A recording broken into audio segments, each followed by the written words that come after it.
You're in the water loop.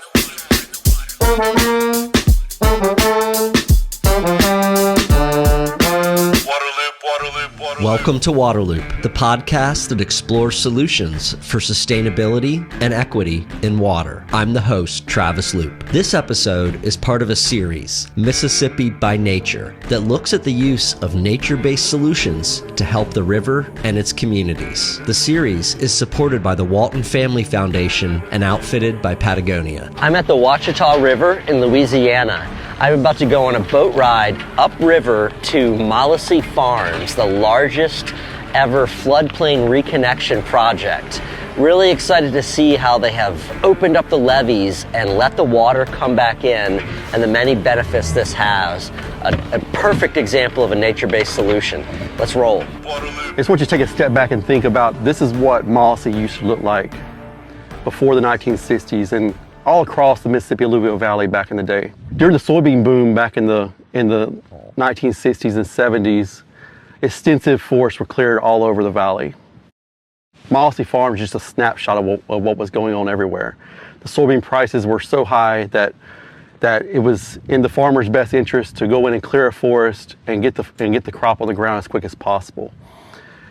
Mollicy Farms is a prime example of that. And the entire 16,000 acres was cleared in a matter of years.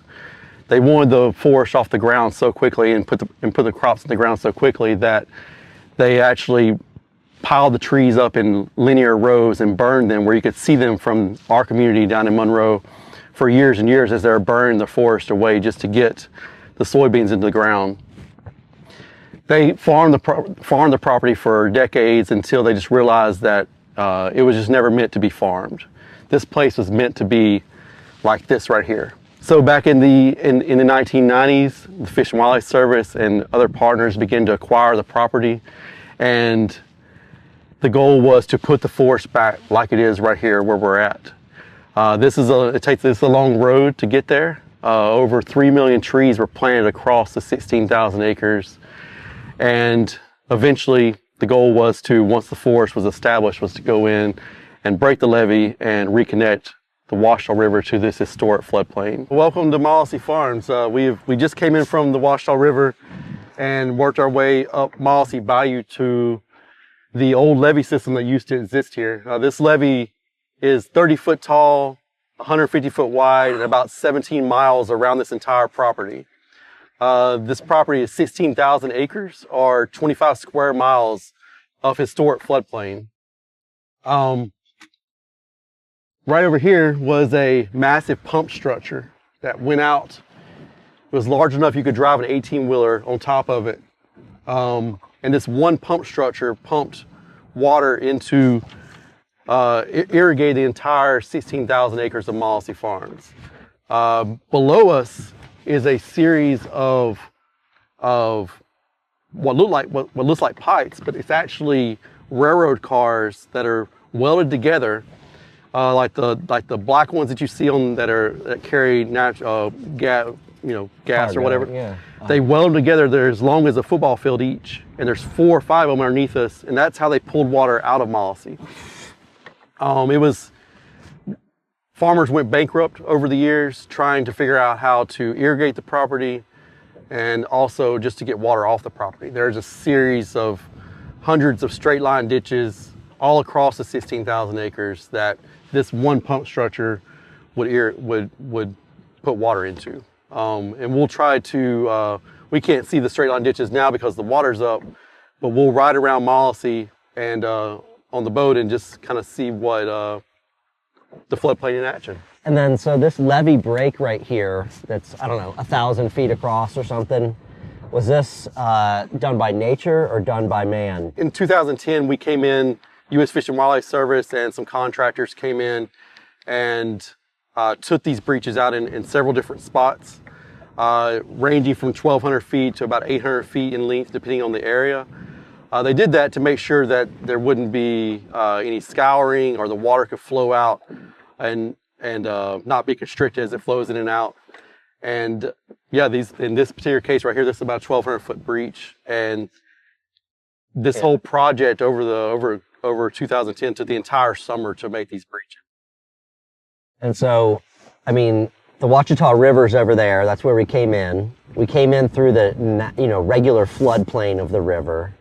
And then we get here to Mollicy Farms, which now, because you guys breached that levee, it restores more floodplain for the river, and it can kind of come in and out of here as it needs to, basically. That's right. Yeah, this is by reconnecting the river back to its historic floodplain, you're recreating habitat for fishes and all different sorts of animals, and also just a place for floodwater storage. So communities downstream, like in our case, we have Monroe and Columbia that are downstream of us. There are levee systems that are protecting these communities, and by reconnecting this particular floodplain right here and taking down these levees and restoring this habitat, we're reducing the amount of floodwater that will reach the communities downstream. Ultimately, the goal is to make it safer for communities downstream, so the floodwaters won't get so high. If we had more places like this for floodwater storage, then there's less chance of levees breaking. And what about water quality? Does it have benefits for water quality to have restored a floodplain like this? Sure, yeah. Floodplains are kind of like filters. So when floodwaters come onto a floodplain and come back off, as they're coming off, the floodplain kind of takes in the sediments and nutrients. And when the water comes back into the river, after all the water has dropped down, the water is cleaner than it was prior to coming onto the floodplain. So our goal with the Nature Conservancy is to go and find places like this where we can reconnect floodplains and restore natural communities, help the water quality, help communities downstream, keep levees from breaking. There's so many benefits to reconnecting a floodplain. When you guys, when you kind of did that work with breaching the levees, and didn't you also plant trees in Mollicy Farms? Was that part of it? Yeah, so it wasn't the Nature Conservancy. There were several organizations involved, Fish and Wildlife Service primarily, but over the course there were about 3 million trees that were planted in the 1990s and early 2000s. This was the largest afforestation project that we know of in U.S. history. The goal back then was before the levees were breached in 2010, the goal was to plant all the trees and let those trees grow and get established. And then we would break the levee in hopes that the forest is established enough to where it can handle the flood pulses, things like that. And that worked? I mean, the trees largely have done pretty well? So in 2009, the levee system broke on its own. We were experiencing a really high flood pulse during that time period, and the water was actually lapping over this 30-foot tall levee in different spots. And one night the levee system failed in 2 places. We'll visit that in a little bit. And the whole 16,000 acres filled up like a bathtub overnight. And so the trees that were planted during that time, this flood pulse was on for about 9 months out of the year, which is kind of a really rare situation. So the floodwaters were on the property all throughout that summer. And during the growing season, these trees are used to water being on during the winter time and when they're dormant. But during the growing season, the water was on the entire time. And of those 3 million trees, they feel like they may have lost about half of them. But over time, we've noticed that a lot of those have root sprouted and came back. It's no way of really knowing how many trees made it, but there are still plenty of trees that made it out here that are doing just fine. And by opening up this levee system, we're reconnecting this seed bank on the forested side of the Upper Ouachita National Wildlife Refuge. Now those seeds, those natural seeds can flow across now. They're not hitting this levee system. They can flow across into Mollicy Farms. And so you get these native seeds coming from the other side of the river that couldn't come here for like the last 40 years prior to us breaking the levee. Clearing this forest and beginning to plant soybeans on this property, they leveled up the entire property. And one of the streams, the main streams that they leveled was called Mollicy Bayou. And what they did was they created a straight line ditch that, if you can kind of look that way, there's a whole pine forest over there about 3 miles from here.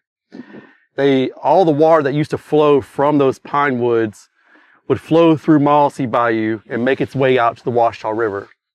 When they came in and cleared this forest, they redirected that water into a straight line ditch that they made that basically flushed the water from those pine woods out into the Ouachita River. So the floodplain could never act like a filter anymore. It couldn't slow the water down. It couldn't clean the water, the sediments and the nutrients that are coming from that forest on its way out to the Ouachita River. It did this for 40 years.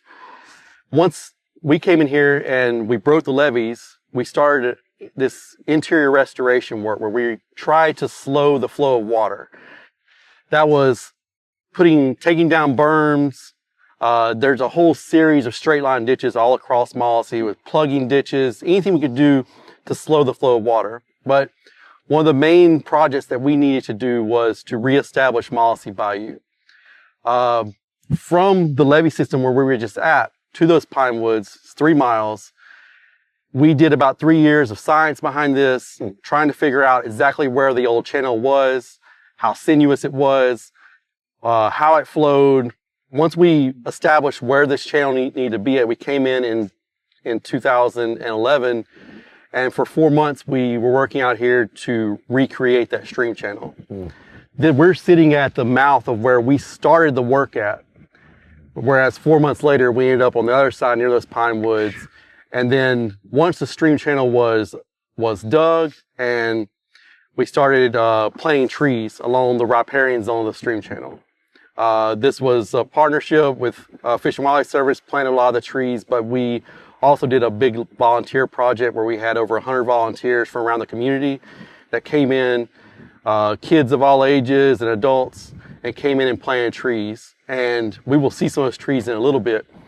Once that was established on the riparian zone, then we basically opened it up to each side so water could flow from the pine woods to the Ouachita River for the first time in over 40 years.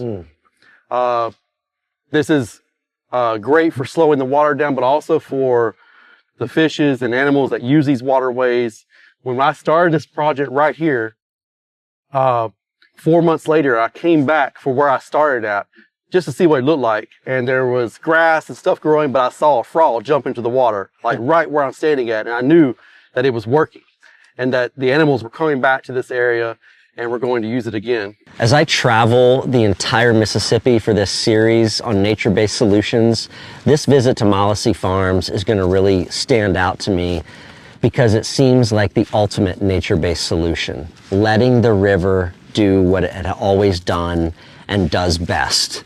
Flooding in certain times of the year, being able to put the water someplace and have that water sit, the pollutants, the sediment, the nutrients filter out of it, providing for fish, providing for wildlife, providing for the birds. And it's incredible what they've done here. To be out there on a boat and just riding and riding and riding with 10, 15, 20 feet of water me under the entire time. Incredible experience. I'm excited now to keep going upriver and visit a community and see how they're using green infrastructure to manage the water there and to help the people. You're in the water loop.